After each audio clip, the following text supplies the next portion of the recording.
Yo, what is up YouTube, and welcome to my gear enhancing or module enhancing guide in Etheria Restart, where I'll be telling you how you guys should be enhancing your modules to actually make sure you're getting the best benefit for your coins. Now, keep in mind, this is my own opinion. A lot of people can upgrade in different ways. I'm just incorporating my knowledge from past gacha games I've played like Epic 7 and also applying it to the Etheria Restart system so you guys can have very consistent results.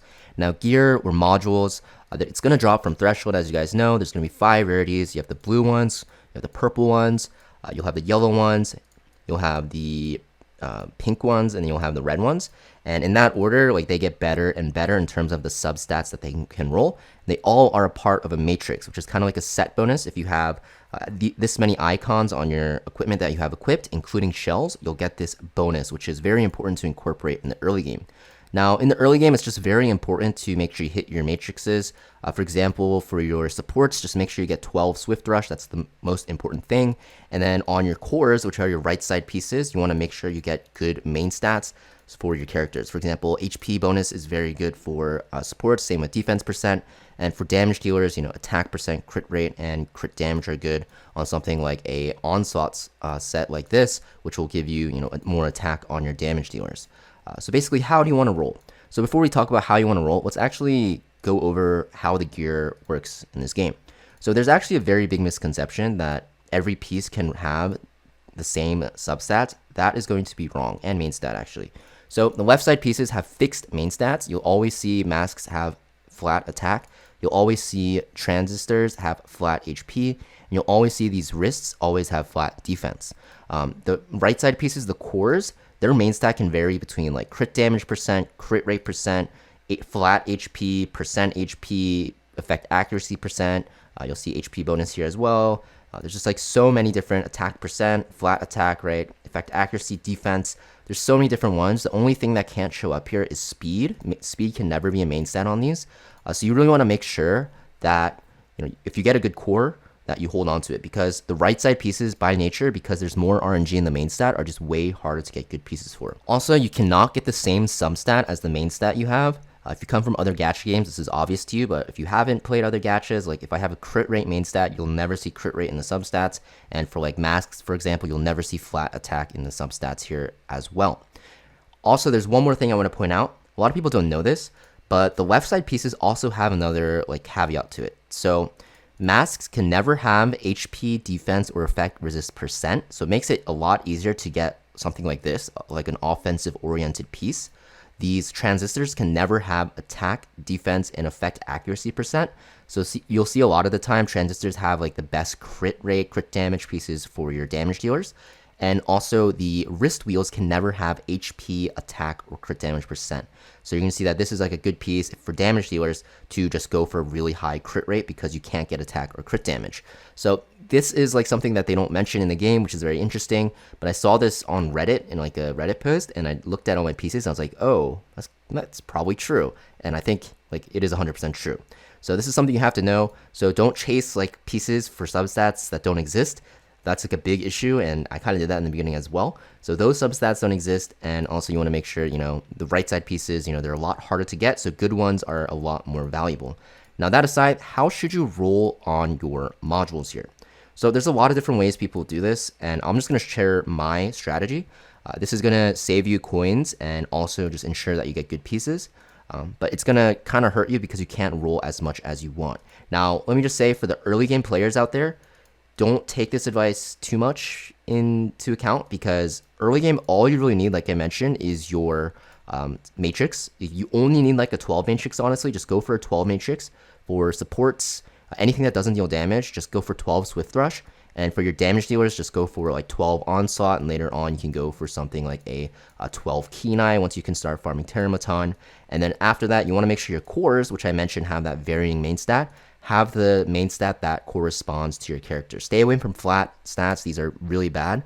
For damage dealers, you want like attack bonus percent, or like crit rate percent, or crit damage percent. And for supports, HP percent. And for debuffers, you want something like effect accuracy. You can upgrade like yellow and pink pieces. It's not that bad in the early game. Just make sure, late game you start focusing on the red pieces, because, once you upgrade them, they cost a lot of gold, a lot of silver. The coins go up in amount as you upgrade them. Level 1 to 3 is a lot cheaper than like 12 to 15, and the higher rarity they are, they're a lot more expensive, and you only get 40% value back when selling them. So please make sure you don't just go crazy in the early game and upgrade everything, or even in the late game, because you will run out of coins very fast in this game. So because you run out of coins very fast, you can't upgrade everything. So what I recommend is for 2 matrix pieces, I don't really recommend rolling on these unless they have 4 lines of substats. You're not going to find many of these, but it's actually good because you'll be saving coins in the process just by chasing something like this. For example, not this, that's not a good example. Let's say like this, for example. If I'm chasing this because I have like a counter-attacking character that wants Bramble set, and I see like, oh, this has defense bonus, has crit damage.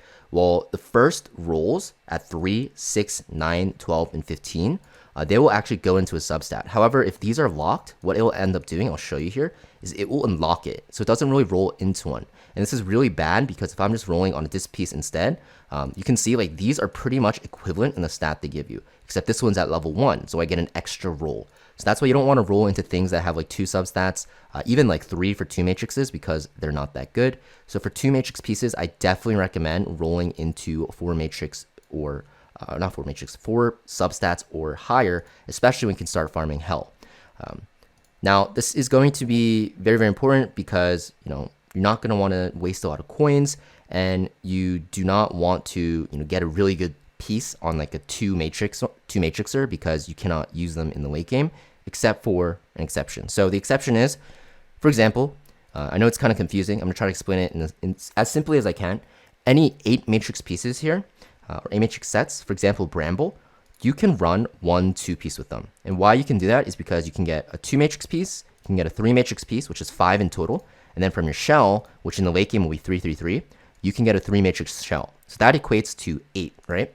Now for your 12 matrix pieces, you need to run them on 3-3-3-3. So you need 3 of the pieces, and then you need 1 from your shell, and then you'll be at 12, right? So I'll show you an example here actually to make it a lot more simpler. So you'll see like this is a late game shell, right? Swift Rush, which is going to be a 12 matrix set, Cure, which is an 8 matrix set, and Evil Guard, which is this specialized core set, which you will get whenever you get these 3 matrix shells, which you get from Inferno shell hunting.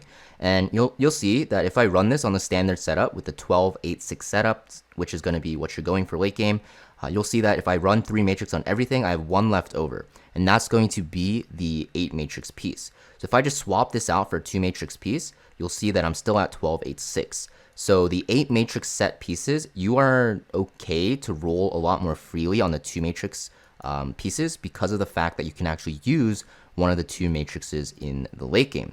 Now, that being said, you still want to be very careful in how you roll. So what I generally recommend, just in general, is on 2 matrix pieces, you want to roll on pieces that actually have 4 lines with 4 good substats or with speed. So this piece, for example, this doesn't have 4 good substats, but it has speed, right? Like flat attack and flat defense are pretty terrible. The only good ones here are going to be speed and crit damage. The reason why you want to roll on these when they have speed, even though the substats are terrible and even though it's 2 matrix, even if this wasn't even Swift Rush, is because you have a chance to roll into the speed.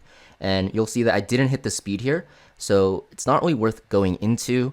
But if you really, really want to and you really feel lucky, you can go to +6. And you'll see for every 3 levels, you'll get a substat here. So this one is completely junked now, not really worth rolling into anymore. So it's definitely something that you can recycle. And you'll see that I spent a lot of coins going into it, and I only get 45,000 back. So you can kind of see why this is not very good to even +6. It's a lot better to just get to +3 and see if it rolls into it. Now for 3 matrix pieces, you can roll a lot more liberally on this. For cores, you still want to make sure the main stat's good, but you can roll into pieces that have 3 good substats instead of 4. Ideally, you do want 4, especially later on, because by not getting 4, you're missing out on an entire roll. But in the early game, or not even the early game, in like the late game even 3 substat pieces are fine to roll into if you have a lot of coins to spare, but make sure the substats are still good, and you want to make sure that they fit the set and also fit the main stat, and you kind of have an idea how you want to use it. So yeah, that's pretty much it for my module enhancing guide. It's pretty complicated in this game, to be honest, because of so many different matrix bonuses that you're combining. But just to summarize, 2 matrix pieces only roll on the 4-liners, especially ones that have 4 good substats, or even like 3 is fine, to be honest, if you want to be a little bit more liberal, and also the ones that have speed. And for 3 matrix pieces, you can run on the 3 substat pieces and roll on them. And you want to make sure that you're rolling, every 3 levels, because every 3 levels will give you an upgrade, right? And if you're rolling on only like these pieces with like 2 substats, every time you roll to like the 3rd and 6th one, you're losing out an entire roll completely if you roll on these rather than rolling on something that already has all of these substats unlocked.